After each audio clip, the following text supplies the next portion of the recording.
What's up, BoobTube? Josh here today, and we're finally going to tackle the big picture elephant in the room, I guess you could say. I've been practicing my aluminum welding, and I'm going to go ahead and take a swing at welding the bung onto the oil pan, and I'm going to bring y'all along for the ride. So with that, if I get this all done, hopefully pretty quickly, and can manage not, screwing up the welds or anything else, then I should be ready to put the motor in the truck later on today, and hopefully I can get to that. But let's go ahead and get started, I guess. Alright, so draining what's left out of the oil pan right now, and then once that all gets done, I'm going to take the pan off. There's my planned spot for the oil drain. That's plenty high enough for it to drain down into the sump and not have any issues with the it backing up in the line. Plus this line is plenty thick for it to run out right there and not have any, if it does back up a little bit, it's got plenty of time to drain out once it stops flowing as much. Looks like, okay, good. I don't think there's any behind the, I don't think there is. If there is, I'm gonna be cursing myself for putting the transmission and everything already on it, but I don't think there's any bolts behind the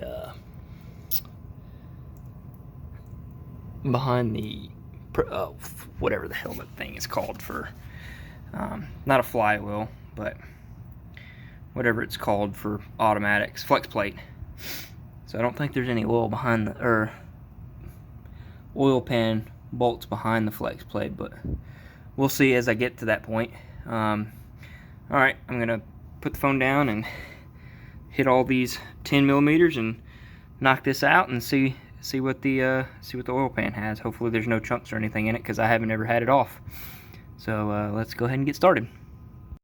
Oh boy, she is extra crusty. That's a good sign. That means this motor's never been into. It's actually not too bad, honestly. It's just normal whatever. There's probably no telling how many miles was on this truck when I got the motor, but oh well.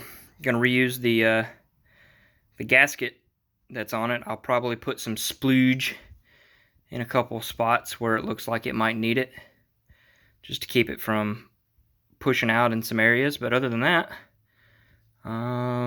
let's go clean it up, drill my hole, get it ready to be welded on. All right, here we go. All right, so first time welding cast aluminum. I thought I was a goner there for a little while, but that looks like complete garbage. But it shouldn't leak. It looks actually better on the bottom, since I did the bottom last. But still, not stacking dimes. It was a struggle to get it to actually ignite, and then it was just blowing the filler rod everywhere. So I was struggling with my angles and so on and so forth. And you could see actually right there where I arced it onto the fitting a little bit. I'm gonna have to see if I can't clean that up a bit, but doesn't look like it should leak. If you look at it from the inside, it's you don't see any light or anything. If I take this and shine it down here underneath it, and you cover the end of the, no light, so shouldn't leak. Definitely gotta work on my aluminum welding some more. I got impatient. I'm supposed to have a welding table, and I can practice a lot more on the welding table, because I can't really practice my joints and stuff like that with the ground right on this little flimsy thing. So once my welding table gets up here, it was supposed to be up here this past weekend, but had an issue with a truck and it didn't make it up here, so maybe next time. So I'm going to go ahead, take this, wipe out most of the the filings from drilling the hole itself and get it ready to go back in on the block, and get ready to drop the motor into the truck, hopefully. I don't know if I'm going to do it tonight, but we shall see. Alright guys, be right back. Alright, so about ready to stab the motor into the truck for the first time. Hopefully everything kind of lines up and fits with where I have it set up at. Got my Dirty Dingo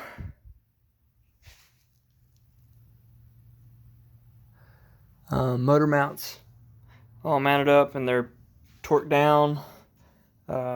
Everything should be good to go.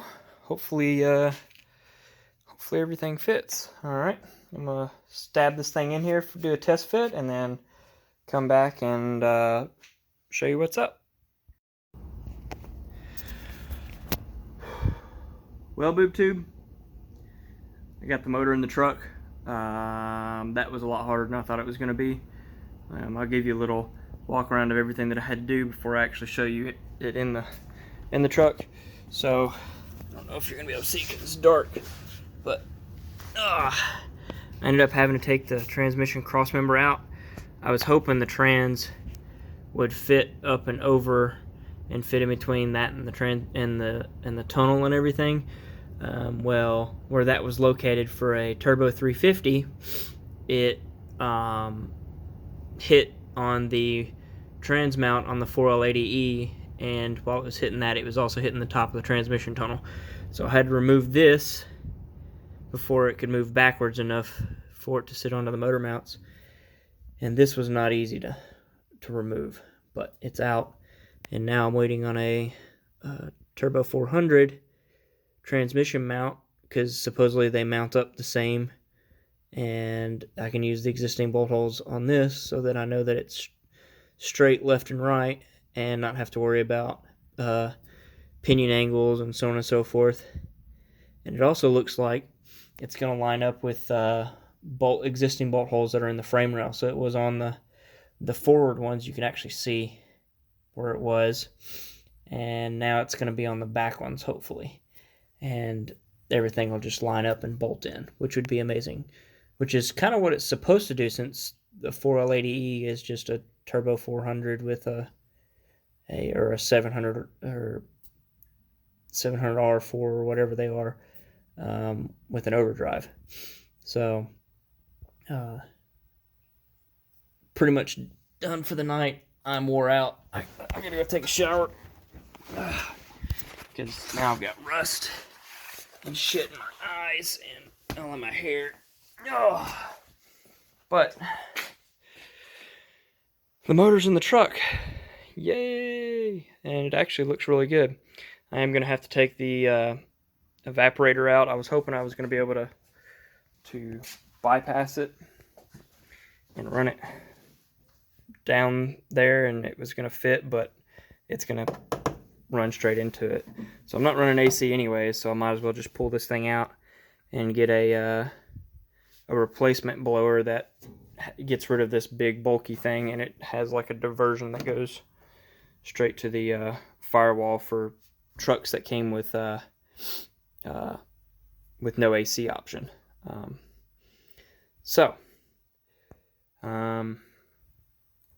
With that, this is a long video.